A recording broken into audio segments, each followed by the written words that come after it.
This free step-by-step video comes to you directly from Haynes. You can complete more than 200 jobs on this vehicle when you purchase the complete Haynes online manual at haynes.com. Insert the ignition key into the lock, rotate it anti-clockwise to release the bonnet, then clockwise to release the safety catch. Open the bonnet and support it with the prop.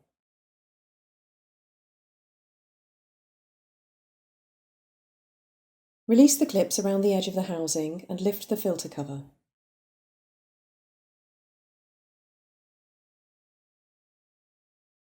Remove the filter element.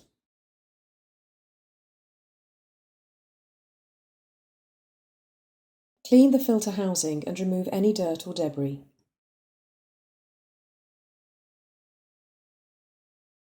Maneuver the new filter element into position with the rubber seal uppermost.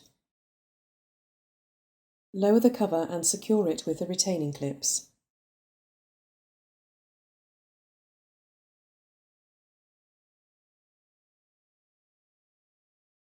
Clip the support back into place on the front panel, then firmly close the bonnet.